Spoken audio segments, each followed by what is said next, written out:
Bienvenidos a Agentes, Mecanismos de Defensa y Nutrición. En la clase de hoy vamos a discutir el primer tipo de agentes que vamos a estudiar, los virus. ¿Qué son los virus? Los virus son agentes infecciosos muy pequeños, no visibles al ojo humano y ni siquiera con los elementos de óptica que contamos en el laboratorio de microscopía. Varían de 20 a 300 nanómetros de diámetro aproximadamente y solo contienen un tipo de ácido nucleico que puede ser ARN o ADN como genoma viral. Ese ácido nucleico presente en el virus está recubierto o protegido por una cápside formada por capsómeros y algunos presentan una envoltura de lipoproteínas. Esa cápside en general tiene una naturaleza proteica. Etiológicamente, la palabra virus significa veneno, o sea que desde el inicio de su descubrimiento se los consideró negativos para la salud humana. Es importante destacar que los virus no son observables al ojo desnudo. Es necesario utilizar microscopio electrónico o de barrido para verlos. Ni siquiera pueden ser visibles con los microscopios de los que disponemos en el laboratorio de microscopía. En el esquema de arriba se observa el tamaño comparativo de algunos virus con respecto al tamaño de las bacterias, como es el ejemplo del estafilococo. Y en la escala de abajo hablamos de los tamaños de los virus en nanómetros, los tamaños de algunas células humanas en micrómetros, de algunos organismos como los ácaros en milímetros y de algunas cosas de mayor tamaño visibles al ojo humano. En esta imagen pueden observar la comparación entre los denominados virus desnudos y los virus con envoltura. En general, ambos tipos de virus contienen un genoma viral. Luego, alrededor de este genoma y protegiéndolo, una estructura denominada cápside, que es una cubierta proteica o envoltura que lo encierra, que encierra al ácido nucleico y que tiene estas unidades llamadas capsómeros. Por afuera, los virus envueltos contienen una estructura o una envoltura de membrana lipoproteica que los rodea, de forma que durante la maduración del virus dentro de la célula sale arrastrando parte de la membrana celular de la célula que infectó. Por eso esos virus quedan envueltos y los otros no. El conocimiento de la estructura viral incrementa la comprensión de los mecanismos de ciertos procesos de infección viral, como la interacción de las partículas virales con los receptores de la superficie de la célula y cómo es la neutralización de los virus por anticuerpos. Puede llevar también al diseño racional de algunos fármacos antivíricos capaces de bloquear la unión viral, eliminar la cubierta viral o el ensamble del virus a una célula susceptible. Dentro de las características de los virus podemos citar que son parásitos intracelulares obligados.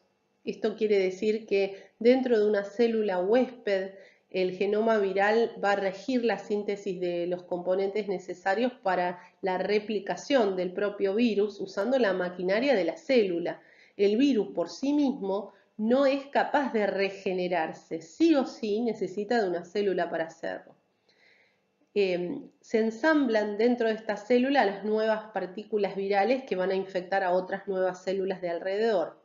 Y las partículas virales se desensamblan dentro de otra célula, iniciando así el ciclo infectivo. Entonces, los virus son partículas inertes que adquieren vitalidad y se reproducen solo cuando entran a una célula hospedadora susceptible. Por susceptible me refiero a que la célula lo deje pasar. El ácido nucleico viral va a tener la información para programar a esta célula del huésped infectada y sintetizar todas las moléculas necesarias para producir más virus. Durante el ciclo de replicación de un virus se va a producir, por un lado, gran número de copias de ácido nucleico viral y por el otro, gran copia de proteínas específicas con diferentes funciones. La infección por un virus puede tener un efecto escaso o nulo sobre la célula huésped o puede provocarle un daño o la muerte celular. Vamos a lo largo de la unidad de aprendizaje a ver distintos ejemplos de virus y a evaluar cuál es su efecto sobre las células que usa para replicarse. ¿Por qué fue tan importante y alarmante la aparición del virus SARS-CoV-2 que causa la enfermedad de COVID-19? El 31 de diciembre del 2019 le comunicaron a la Organización Mundial de la Salud varios casos de neumonía de Wuhan, una ciudad de China. Los investigadores afirmaron que se trataba de un virus diferente a todos los conocidos, lo cual siempre es preocupante porque se desconoce de qué forma va a afectar a las personas.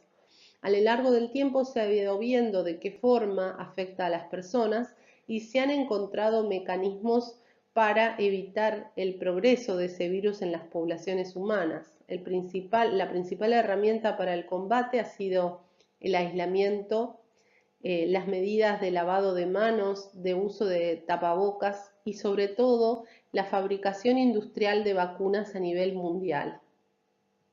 Si ustedes formaran parte de un grupo de investigadores que está iniciando la investigación acerca de ese virus, ¿cuáles serían las preguntas que deberían encontrar respuesta? Por ejemplo, ¿cómo al inicio la descripción, preguntas de índole descriptiva, cómo es la estructura de ese virus, cuáles son las principales características? Luego, las relacionadas a la infección viral, cuánto persiste fuera del huésped de este virus, por qué es un virus nuevo, cuándo un virus es nuevo, cómo se transmite, cuál es el mecanismo por el cual daña a las personas.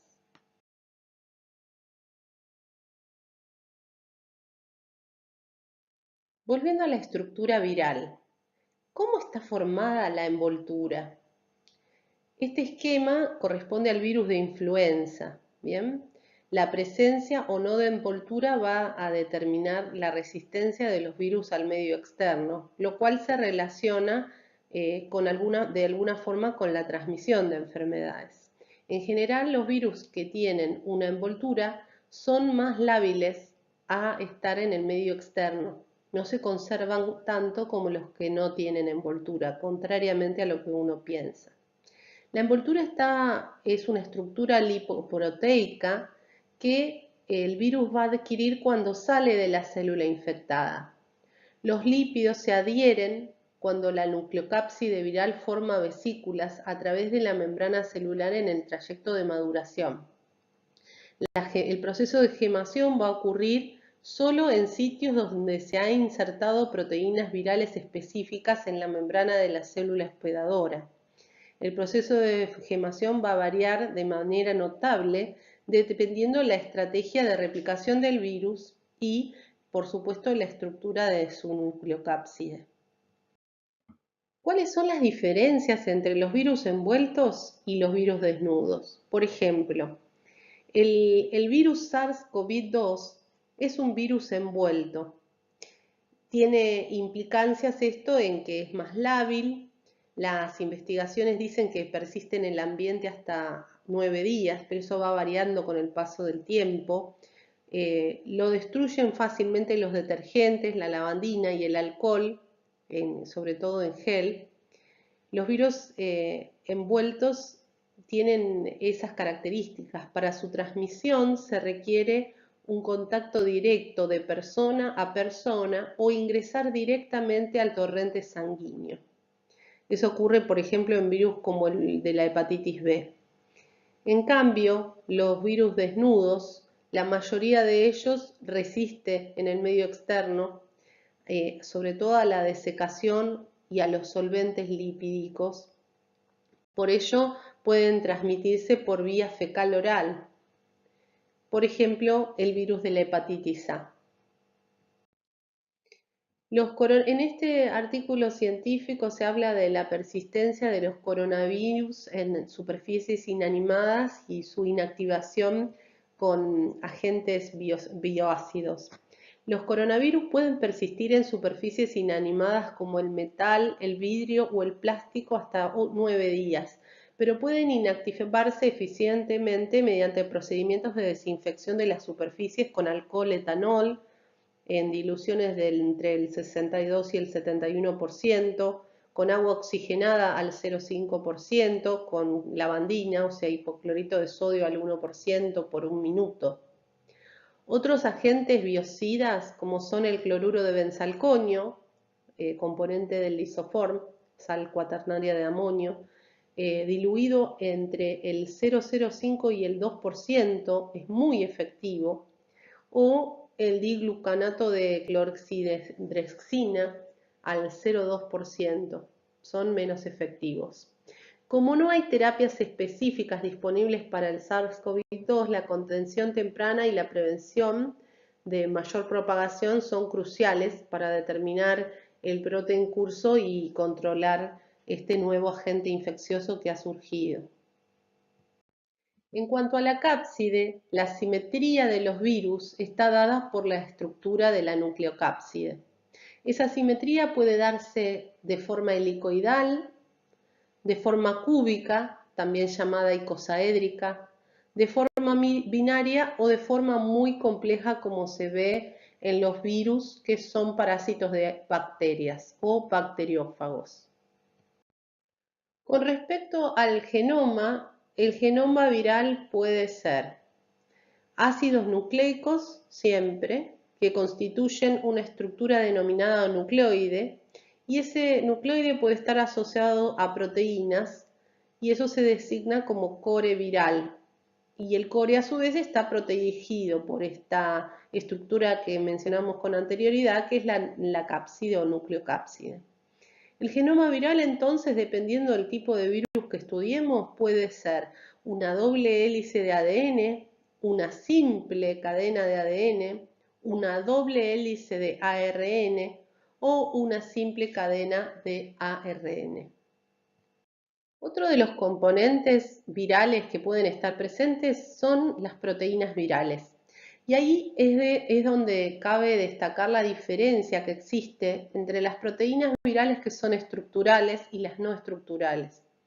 Dentro de las proteínas virales estructurales vamos a encontrar proteínas de superficie, como mencionamos anteriormente, los capsómeros que constituyen la cápside, las glicoproteínas que pueden estar presentes en la envoltura, o proteínas estructurales internas que van a estar asociadas al core, entre las capas de capsómeros o en la cara interna de la envoltura. Pero también pueden existir dentro de un virus proteínas no estructurales que son esenciales para su invasión y su replicación. Ellas son enzimas, proteínas que actúan de catalizadores biológicos y que van a ser esenciales en la replicación viral. Cabe destacar cuál es la importancia y la función de las proteínas virales. Su principal objetivo es facilitar la transferencia de ácidos nucleicos virales de una célula hospedadora y a otra. ¿Qué hacen las proteínas virales? Protegen al genoma viral contra la inactivación por enzimas nucleasas, participan en la unión de la partícula viral a la célula susceptible, proporcionan la simetría estructural de la partícula viral, esa estructura de la que venimos hablando denominada cápside, y hay que tener en cuenta que los mecanismos de respuesta inmunitaria protectora del hospedador se van a dirigir siempre contra determinantes antigénicos de las proteínas o glucoproteínas que están expuestas en la superficie de la partícula viral. Por eso son importantes describir la superficie de la partícula viral y sus proteínas para fabricar, por ejemplo, vacunas. ¿Cómo se comportan los virus frente a la temperatura? Como regla general, la vida media de la mayoría de los viriones libres puede ser medida en segundos a 60 grados centígrados, en minutos a 37 grados centígrados, en horas a 4 grados centígrados, en días a menos 20 grados centígrados, en meses a menos 70 y en años a menos 196. ¿Por qué creen que es esto? Tomando en cuenta las características de las proteínas son estructuras que en general son muy resistentes a la temperatura y que suelen romperse su estructura terciaria o cuaternaria con el aumento de la temperatura.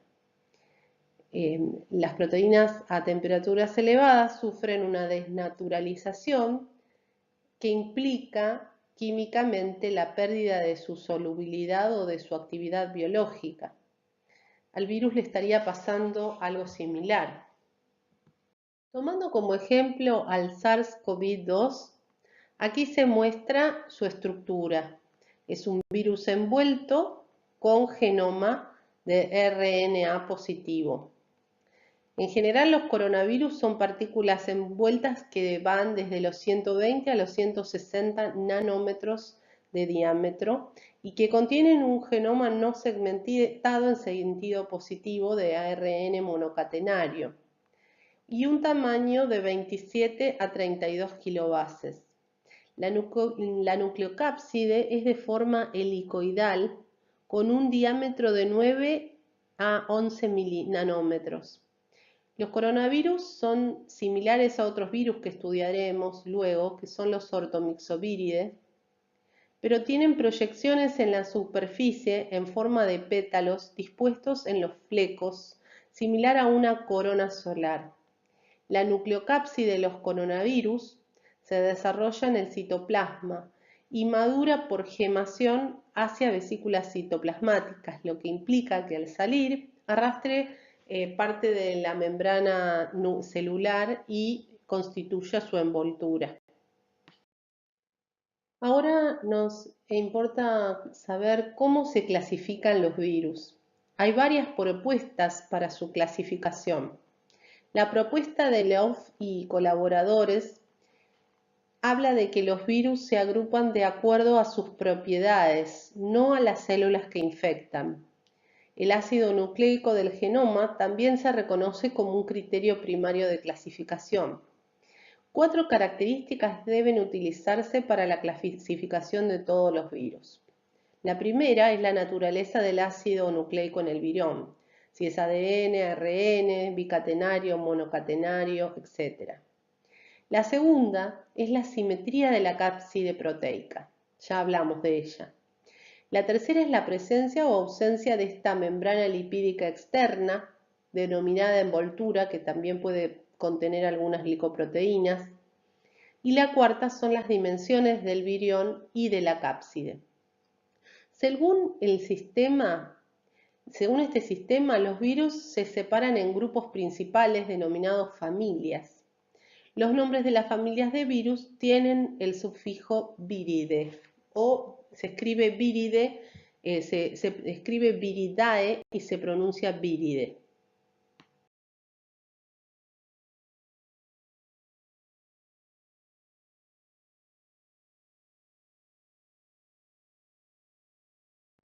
En el estudio de un virus se produce lo que se llama secuenciación, evaluar la sucesión de nucleótidos que hay en su genoma. Las diferencias en las secuencias nucleotídicas de dos virus determinan si pertenecen a un mismo género, diferencias de hasta un 35%, a una misma especie, diferencias de hasta un 20%. Las diferencias requeridas para ubicar a dos virus en dos especies diferentes o para decir que son dos cepas distintas dentro de una misma especie dependen de la familia a la que pertenecen. Dado que los virus no son células, la teoría celular diría que no están vivos, pero sin embargo están formados por biomoléculas que sí forman parte de los seres vivos. Por esto no podemos decir que se reproduzcan ¿sí? O que sufran división celular, como es el mecanismo de reproducción más básico que existe en la naturaleza. En el caso de los virus, vamos a hablar de un ciclo de replicación viral. A ello se refiere cuando se habla del conjunto de eventos que conduce a una infección viral productiva. Podríamos sintetizarlo en 4 pasos, pero va a ser más simple o más complejo dependiendo del tipo de virus. Una primera etapa donde el virus se acopla a la célula que va a infectar y le inyecta su genoma viral. En una segunda etapa, ese virus va a atravesar la membrana plasmática de la célula, a inyectar el ácido nucleico, que es ADN o ARN, dentro de la célula. En una tercera etapa, el ácido nucleico viral se va a replicar y ahí va a usar la maquinaria de la célula para hacerlo. Eso puede ocurrir o en el citoplasma o inclusive dentro del núcleo de la célula, dependiendo del tipo de virus. Y luego sobreviene una última etapa en la que el ácido nucleico viral, al ácido nucleico ya replicado se agregan nuevas partículas proteicas y se ensambla este virus para luego abandonar la célula de alguna forma. En ese abandono de célula pueden ocurrir varias cosas. Una de ellas es que la célula sea destruida por lisis y se liberen las partículas virales. Y otra posible es que ocurra la gemación, proceso en el cual suele arrastrarse parte de la membrana celular que ahora forme parte de la partícula viral. Podemos sintetizar entonces las etapas de la replicación viral como adsorción, penetración, desnudamiento, síntesis de ácidos nucleicos y proteínas virales, ensamblado, maduración y liberación de la progenie viral. Esto va a suceder siempre, pero dependiendo de la clase de virus, serán las características de cada uno de estos procesos.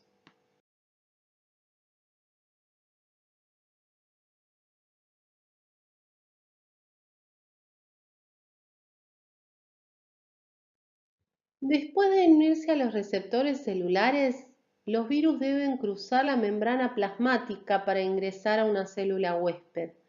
Pueden hacer esto en la superficie celular o pueden cruzar la membrana mediante un endosoma, que es una vesícula formada por parte de la membrana plasmática que se abre en el citoplasma. Este proceso, denominado endocitosis, es utilizado por las células para una variedad de funciones, incluida la absorción de nutrientes y la defensa contra patógenos. En los esquemas se explica la diferencia de la entrada de virus envueltos y no envueltos a una célula. Por ejemplo, en el proceso de desnudamiento se va a definir como la eliminación completa o parcial de la cápside para liberar el genoma del virus dentro del citoplasma. Dependiendo del virus, el proceso puede tener lugar en la superficie celular, cuando la cápside queda en la superficie exterior de la célula, dentro del citoplasma, en un poro nuclear o dentro del núcleo. Cabe señalar que la entrada exitosa de un virón en una célula no siempre es seguida de la replicación del virus. Las defensas intracelulares del huésped, como son las enzimas lisosomales, pueden inactivar la infectividad antes o después de la eliminación del recubrimiento. En algunos casos, el genoma del virus puede iniciar una infección latente en lugar de una infección completa en ese instante. Sin embargo, al menos en algunos casos, siempre que el genoma viral o el virus no recubierto sobrevive intacto y está en ubicación correcta en la célula, puede comenzar la transcripción o traducción en algunos casos. Otro de los procesos que continúa al antes mencionado es la expresión y replicación del genoma. La expresión del genoma se da a través de la síntesis de proteínas virales, para lo que previamente deben generarse los correspondientes ARN mensajeros. La replicación del genoma viral también ocurre. Si el genoma es ADN, se van a generar varias partículas de ADN, y si el genoma es ARN, se van a generar varias partículas de ARN. En general, las variaciones en este proceso se deben a esto, ¿no? A la naturaleza del ácido nucleico que contenga el virus. Pero aquí es muy importante hablar de cómo se producen las síntesis de proteínas. Para la síntesis de proteínas es necesario en general que haya una molécula de ADN que se transcribe a ARN mensajero, que sale del citoplasma y va a los ribosomas a producir proteínas. ¿Cuál es el caso de los virus que ya son ARN mensajero? Pueden ser positivos, eso quiere decir que una vez que ingresan a la célula pueden ir directamente al ribosoma y producir algunas proteínas. ¿Qué enzimas tenemos nosotros para llevar adelante la duplicación del ADN? Tenemos algunas enzimas ADN polimerasas. Y el virus que ingrese va a utilizar muchas de las células, de las proteínas enzimáticas que contiene la célula para replicarse.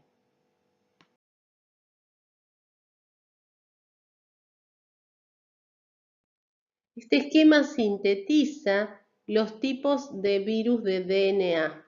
Hay virus de DNA de tipo 1 y virus de DNA de tipo 2. Como nuestro material genético es DNA, los virus de DNA usan mayoritariamente la maquinaria celular, como dijimos antes. Para los virus de DNA copy, el primer paso es la transcripción que genera un RNA mensajero, una transcripción temprana de proteínas no estructurales, generalmente enzimas requeridas luego para la replicación del DNA mencionado, y la transcripción tardía que abarca a los genes que corresponden. Las proteínas estructurales, es decir, las que conforman la cápside y la envoltura. La síntesis de ARN mensajero viral es catalizada por la ARN polimerasa 1 celular, mientras que la síntesis de ADN utiliza la polimerasa propia del virus. Dada la localización nuclear de las ARN polimerasas 2, ambos procesos transcurren en el núcleo, hacia donde debe migrar el genoma viral. Hay algunos virus que son una excepción a esto y son los poxvirus. Para los virus de ADN SC, primero deben sintetizarse la otra hebra complementaria, porque el virus tiene una simple cadena, entonces debe reconstruir la etapa de doble cadena e iniciar el proceso. En cambio, cuando los virus son de RNA, hay dos posibilidades: que el ARN genómico tenga la secuencia del ARN mensajero, o que por el contrario, el ARN genómico tenga una secuencia complementaria. En este caso se denomina ARN positivo aquellos virus cuyo genoma es directamente el ARN mensajero que puede sintetizar proteínas, y virus de ARN negativo que poseen una secuencia complementaria a la del ARN mensajero. Por último, existe una clase de virus que son virus que contienen la enzima transcriptasa reversa. Esta enzima viola el paradigma central de la biología molecular, que habla de que la secuencia de la información genética aparte del ADN va al ARN mensajero y llega a las proteínas.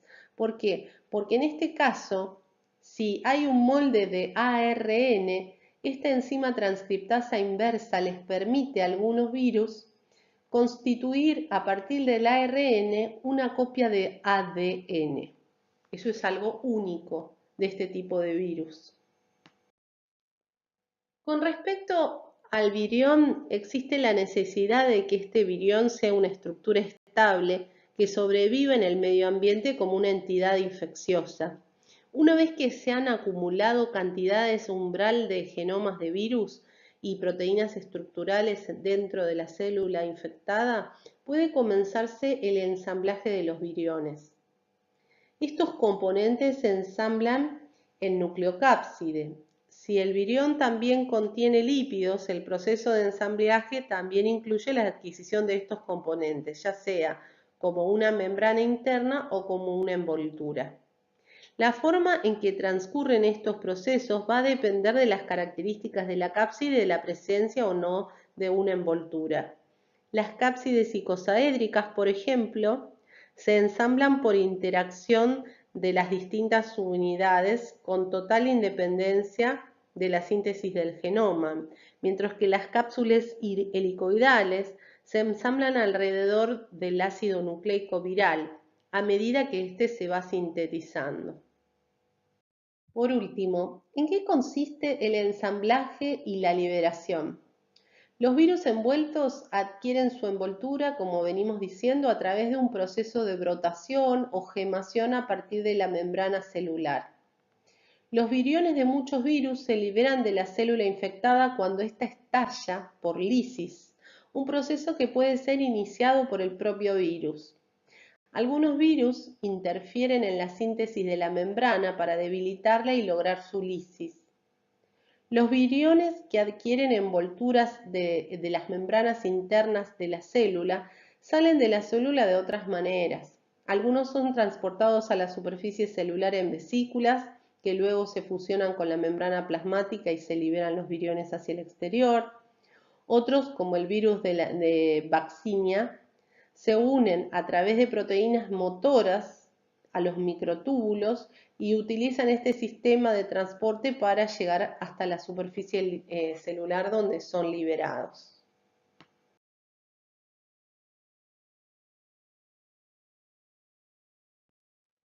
Es importante definir algunos términos. ¿Qué es la patogenia viral? La patogenia viral es un proceso que ocurre cuando un virus infecta a un hospedador determinado. El virus es patógeno para un huésped en particular si puede infectarlo y causar signos de la enfermedad en dicho hospedador.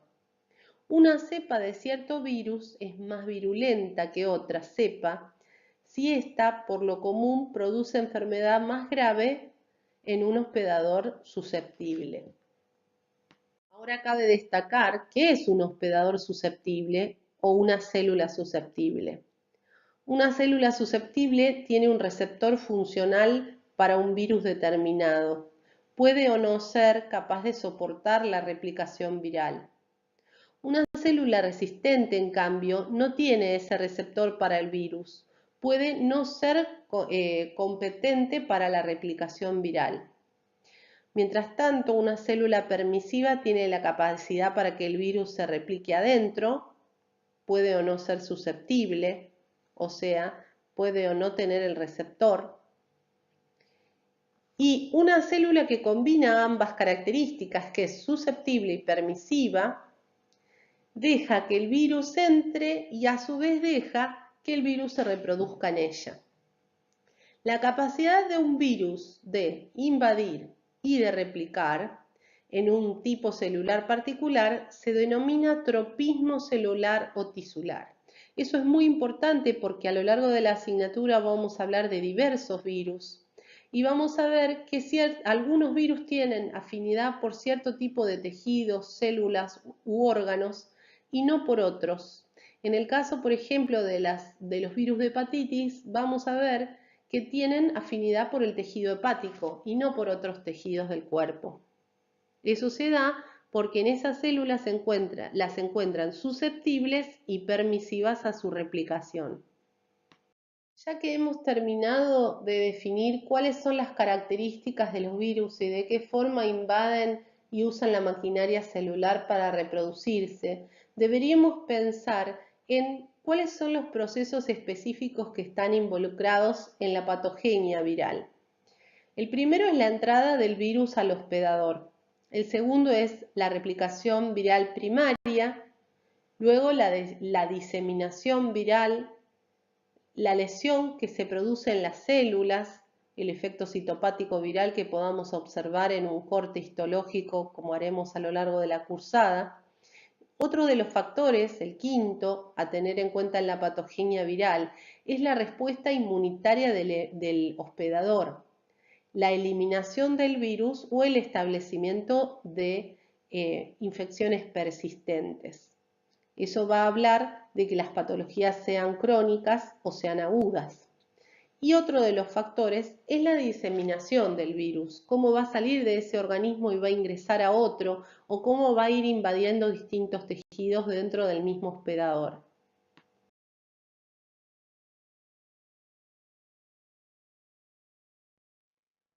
Eso nos lleva a plantear qué es la puerta de entrada. Desde el punto de vista de la puerta de entrada al organismo, los virus pueden ingresar, como así también todos los demás agentes que vamos a estudiar a lo largo de esta asignatura, por distintas vías. Incluso pueden usar más de una. Ellos son la piel o mucosas, las vías respiratorias, las vías digestivas, la transplacentaria, ejemplo. La vía respiratoria es típica vía de ingreso para el virus de la influenza que causa gripe, la vía genitourinaria para el HPV, cuya una de sus cepas o varias de sus cepas causan cáncer de cuello de útero. Los virus por lo común se replican en el sitio primario de entrada. A lo largo de la asignatura vamos a ir viendo diferentes órganos o sistemas de órganos y vamos a hablar de cuáles son los virus que ingresan por esa vía o que afectan a esas células en particular. ¿Cuáles son las vías de diseminación de un virus dentro del organismo? Puede haber una diseminación local, por ejemplo, sobre las superficies epiteliales de ingreso, una invasión subepitelial y diseminación al tejido linfático y al sistema linfático, una diseminación sanguínea denominada viremia e invasión tisular, una invasión a través del LCR y los nervios o una diseminación pleural a través de la cavidad peritoneal. Hay algo que tener en cuenta en este caso. Muchos virus producen enfermedad en el sitio distante al que fue su puerta de entrada. Por ejemplo, los enterovirus, los cuales entran a través del tubo digestivo, pueden producir enfermedades del sistema nervioso central. Entonces, el título circulante en la viremia primaria es muy baja, pero el evento no se traduce clínicamente en la vía de ingreso, pero sí muestra efecto luego en el tejido nervioso. En cuanto a la lesión que los virus producen en una célula, en términos generales, podemos resumir los efectos de la infección viral en una célula por modificación de las moléculas celulares, por adición de moléculas específicas virales a una estructura o complejo celular, como puede ser el propio ADN de la célula que contenga un herpes, por ejemplo, como un desarreglo o reorganización de la estructura celular o como la construcción de nuevas estructuras celulares infectadas. Observemos este corte histológico teñido, donde están señaladas células multinucleares o sincicios. Se denomina efecto citopático viral a los cambios bioquímicos y moleculares, morfológicos y de viabilidad celular visibles a microscopía óptica y que son causados en el ciclo de replicación viral. La mayor parte de las observaciones en el laboratorio se han realizado en células infectadas en cultivo, en las que se aprecia la pérdida de adherencia al sustrato, la inhibición por contacto, la agregación celular, el redondeamiento celular, la formación de sincicios, de cuerpos de inclusión citosólicos, la transformación celular referida a una posterior lisis o ruptura de la célula, aunque todos los virus líticos producen efecto citopático viral, pueden observarse gran diversidad de manifestaciones. A lo largo de la unidad de aprendizaje iremos viendo el efecto citopático viral de diversos virus. A la secuencia de eventos para la mantención de un virus determinado en la naturaleza comprende siempre la liberación de la partícula viral de la célula, la salida del hospedero, el transporte a través del medio ambiente en una forma viable y apropiada entrada en un nuevo hospedador susceptible. A todo esto se lo denomina transmisión del virus al exterior del organismo. Esa transmisión del virus al exterior del organismo va a depender de ciertos factores, de la cantidad de virus diseminado o vehiculizado, de la estabilidad viral en el medio ambiente, de la presencia de vectores en caso de algunos virus, como vamos a ver en los virus del dengue, por ejemplo, del Zika, la disponibilidad de hospedadores susceptibles y la genética del virus y del hospedador del mismo. Se establece entonces la denominada eslabones de cadena epidemiológica de una enfermedad transmisible. Este esquema lo vamos a revisar con cada uno de los agentes que iremos estudiando a lo largo de este año. En toda cadena epidemiológica hay un agente causal de la enfermedad, en la población un reservorio de ese agente desde el cual salen algunas partículas virales y hay una puerta de salida de esas partículas virales desde el reservorio, un mecanismo de transmisión que emplea el agente y una puerta de entrada del agente a un nuevo hospedador. Siempre dentro del esquema, la entrada y la puerta de entrada del hospedador tiene que ser a un hospedador susceptible y ahí se van a medir variables genéticas, variables nutricionales del hospedador susceptible al agente determinado. Para la transmisión de un virus podemos hablar de transmisión directa o de transmisión indirecta.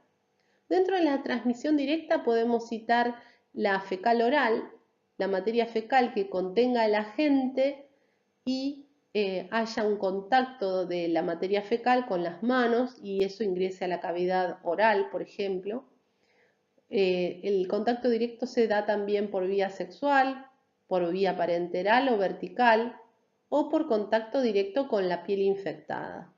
Mientras que dentro de la transmisión indirecta podemos evaluar algunos elementos del ambiente que entren en contacto con la piel o las mucosas de la persona. Por ejemplo, los alimentos contaminados o el agua contaminada que ingresen a la cavidad oral, las gotitas de flux que ingresen desde una persona a la otra conteniendo el agente, por formites o por medio de vectores. En general, ¿a qué denominamos vectores? ¿Para qué me sirve saber cómo se transmite un virus?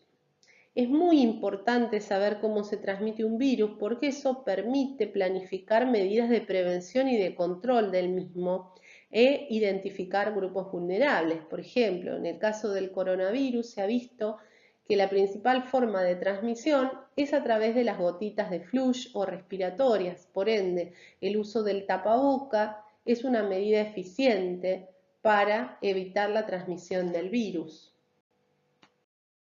Ahora, hablemos del efecto del virus en la persona. Constituye la infección viral. Una infección viral puede ser aguda o puede ser persistente o crónica. Para que una infección sea aguda, muchos virus producen infecciones limitadas en el tiempo. Estos virus son eliminados del organismo en pocos días o semanas. A su vez, puede presentar síntomas o cursar de forma asintomática. Mientras que ciertos virus van a permanecer en el organismo por periodos muy prolongados, que pueden ser meses, años, toda la vida. En estas infecciones, denominadas persistentes o crónicas, el virus puede continuar replicándose, constituyendo infecciones crónicas productivas, mientras que en otras puede mantenerse de alguna forma subviral, no infecciosa, conservando su capacidad para replicarse en algún momento posterior. Estas son las denominadas infecciones latentes. El 22 de enero del 2020 se definió el riesgo de mutación del SARS-CoV-2. Las autoridades chinas advierten que el nuevo coronavirus, que se transmite por vía respiratoria, podría mutar y propagarse más fácilmente. ¿Qué significa que un virus mute? ¿Qué consecuencias puede tener esto? En cuanto a la genética viral, evaluemos cuáles son las bases moleculares de los cambios en el genoma viral. Como sabemos, los virus se reproducen con ayuda de las células huéspedes a las que infectan. Este proceso se denomina replicación y en ese proceso pueden ocurrir errores. Las variaciones en el genoma viral ocurren en general por dos mecanismos que cambian la secuencia de los ácidos nucleicos. Entonces, los miembros de una progenie pueden, algunos de ellos, ser diferentes a sus progenitores. Esos mecanismos son la mutación y la recombinación. En el caso de virus en los que el genoma se encuentra segmentado, la variación se produce por reordenamiento de dichas moléculas. Es un proceso denominado reasociación. En muchos aspectos, los procesos que subyacen e impulsan la evolución de los virus son los mismos que impulsan la evolución de los organismos celulares. Estos procesos implican la generación de variantes del genoma y la gran mayoría de los cuales, la aparición de esas variables son características en general perjudiciales y entonces esos organismos no sobreviven, pero en alguna proporción esos cambios en el genoma le pueden generar ventajas tanto al virus como al organismo vivo y generarle un nicho particular. Para un virus, el nicho podría ser una especie de huésped nueva o la resistencia a un medicamento antiviral y una variante puede proliferar en ese nicho formando una nueva cepa de virus, mientras que los progenitores no lo harían. ¿Cómo definimos a las mutaciones? Las mutaciones son cambios en la secuencia nucleotídica del genoma viral. Pueden deberse a cambios de un nucleótido por otro, a inserciones de nuevos nucleótidos o de lesiones de los que previamente están establecidos. Mientras que los genomas de ADN viral son bastante estables, los virus que tienen ARN tienen frecuencias de mutación mucho mayores. En algunos casos, la frecuencia de mutaciones hace que sea imposible contar con un stock de virus genéticamente homogéneo y eso dificulta el proceso de inmunidad general de la población o de la generación de vacunas incluso. ¿En qué consiste el proceso de recombinación? La recombinación es un proceso que da como resultado la producción de un nuevo genoma derivado de dos genomas preexistentes. Veamos el ejemplo con la imagen y el resultado de esa combinación. Los virus con genomas que consisten en una sola molécula de ADN o una sola molécula de ARN pueden intercambiar información genética dentro de la célula infectada simultáneamente por distintos virus, entre dos virus del mismo tipo o dos virus de un mismo grupo. Y ese es el proceso de recombinación. ¿En qué consiste el proceso de reasociación? Para los virus con genomas segmentados, a diferencia de los genomas de una sola molécula, en una infección mixta con dos virus de genoma segmentado, la progenie puede contener las diferentes combinaciones de los segmentos por simple empaquetamiento o reasociación. Si una célula está coinfectada por dos cepas de uno de estos virus, los viriones de la progenie pueden contener mezclas de segmentos de los genomas de las dos cepas que incorporaron. Ese fue un fenómeno detectado para los virus de influenza, para los también en algunos reovirus o burnavírides.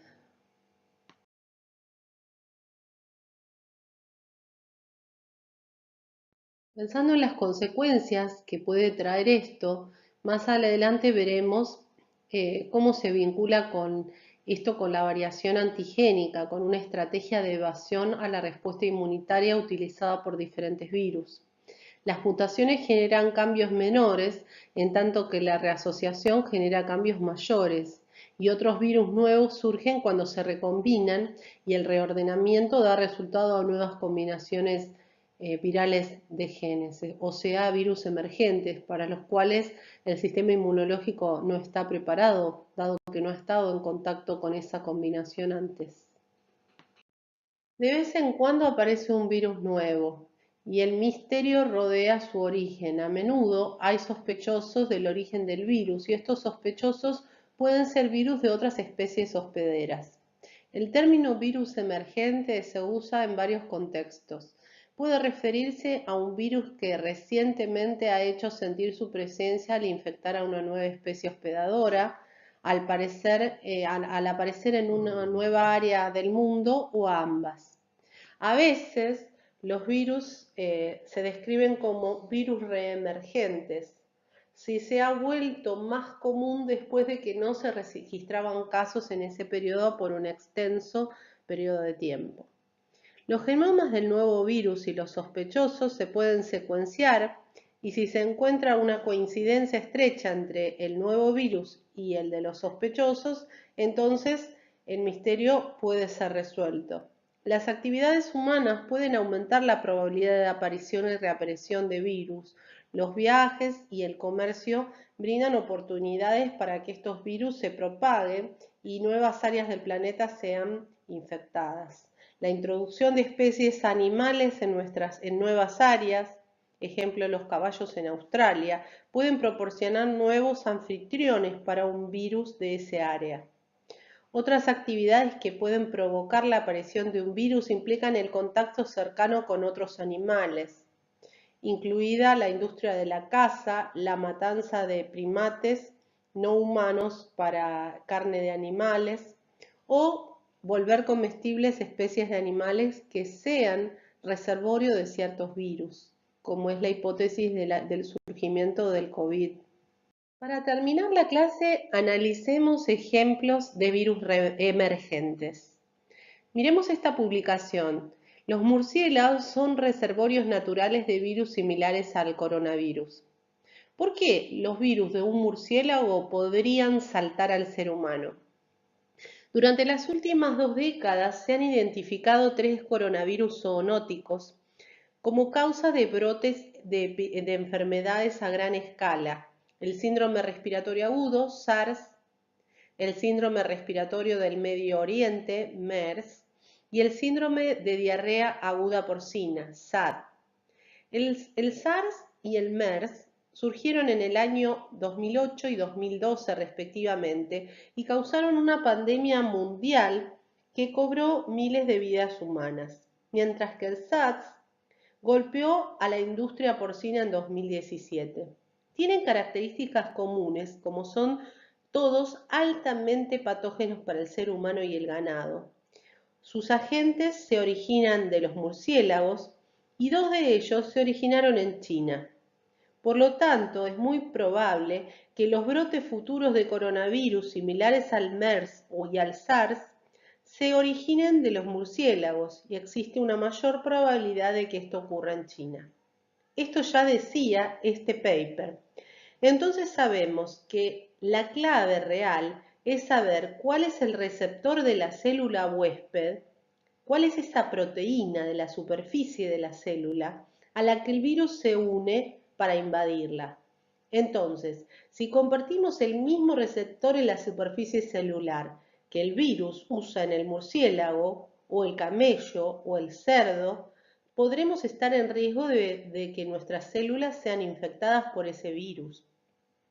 Para el coronavirus del SARS, el receptor de superficie es uno denominado ACE2 y compartimos con los murciélagos.